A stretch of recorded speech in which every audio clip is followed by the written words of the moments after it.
morning স্বাগতম জনাইছো মোৰ অন্য এটি ভিডিঅ'লৈ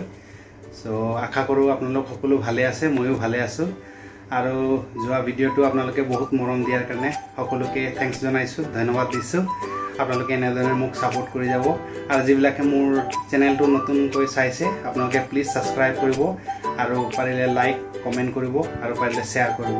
সো আজি ভাবি আছিলো কিনো ভিডিঅ' দিম বহুত দিন ৰেচিপি ভিডিঅ' দিয়া নাছিলো সো ভাবিলো আজি ঘুগুনিৰ লগতে পুৰি কেনে ধৰণে বনাই সকলোবিলাক ভাবিলো আপোনালোকক দেখাও সো আজি খাবলৈ আছিল ভাবিলো আপোনালোকক শেয়াৰ কৰো সো হেকানে ঘুগুনি আৰু পুৰি ৰেচিপিটো আপোনালোকৰ আগত শেয়াৰ কৰিছো সো আপোনালোকে চাই কেনে পালে কমেন্ট কৰিব আৰু ভিডিঅ'টো যদি ভাল পায় তেনেহলে লাইক কৰিব কমেন্ট কৰিব শেয়াৰ কৰি দিব সো বলক তেতিয়ালে দেৰি নকৰো ভিডিঅ'টো আজিৰ ভিডিঅ'টো আৰম্ভ কৰো বলক প্ৰথমতে আমি বনাই লম লুচিখিনি লুচি কাৰণে 200 গ্ৰাম মান আটা লৈ লৈছো সোৱাদ অনুসৰি নিমখ দিছো লগতে অকনমান বেকিং পাউডাৰ দি দিছো যাতে পুৰিখিনি ধুনীয়াকৈ ফুলি উঠে ভাল ধৰণে মিক্স কৰি লব আপোনালোকে এনে ধৰণে সো মই মিক্স কৰি ললো লগতে অকনমান ৰিফাইন দি দিছো যাতে ডোখিনি কোমল হয় পুৰিখিনি খাবলৈ খুব সোৱাদ হয় সো এনে ধৰণে মিক্স কৰি লব মিক্স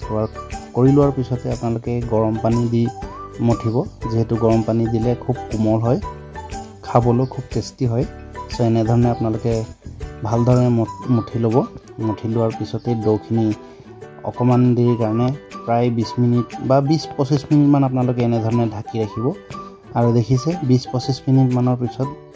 মই এই ডোটো আকৌ দেখিছো যে খুব ধুনীয়াকৈ কোমল হৈ আহিছে সো ভাল ধৰণে আকৌ মই মঠি লৈছো ঠিক এনে ধৰণে আপোনালোকে মঠি লব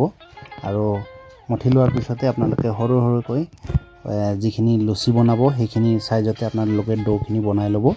আৰু এনে ধৰণে আপোনালোকে বেলি ৰেডি কৰি লব মই যেহেতু ভিডিও অকলে কৰিছো আৰু পুৰিখিনি নিজে বনাই আছো সো এনে ধৰণে মই সকলোখিনি বনাই ললো ইয়া তেল দি দিলো গৰম হৈ গল সো গৰম হৈ যোৱাৰ লগে লগে ভালকে গৰম হ'বলৈ দিব দেখিছে খুব ধুনীয়াকৈ ফুলি উঠিছে তো ঠিক তেনে ধৰণে বাকিখিনিও এনে ধৰণে আপোনালোকে বনাই লব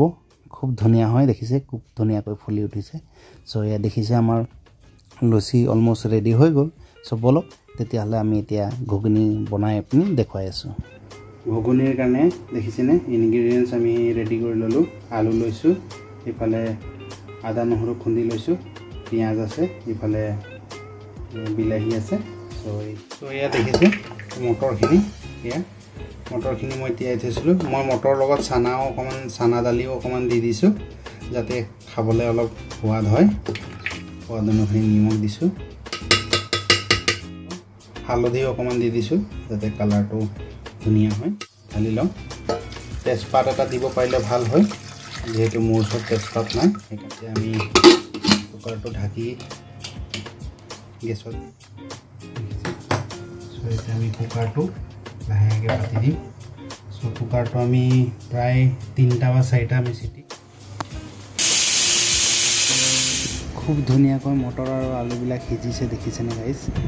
একচুৱেলি আলুটো দিয়া নাছিলোঁ মই পিছত দি দিলোঁ দেখুৱা নহ'ল অৱশ্যে এয়া মই অকণ গোটা জিৰা ঢালি দিম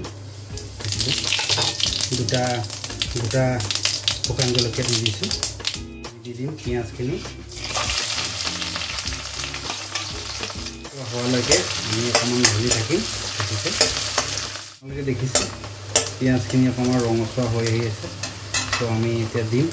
অলপমান গৰম মছলা লগতে আমি দিম জিৰা মছলা অকণমান দিম জিৰা পাউডাৰ জিৰা যেহেতু আমি গোটা জিৰা দিছোঁৱেই বৰ বিশেষ নিদিম ইয়াক অকণমান দি দিছোঁ অলপ দি দিছোঁ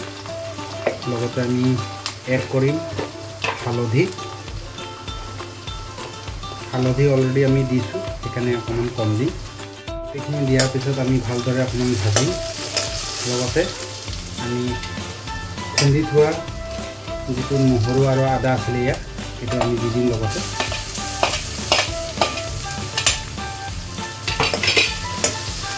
এটা কালাৰ আহি আছে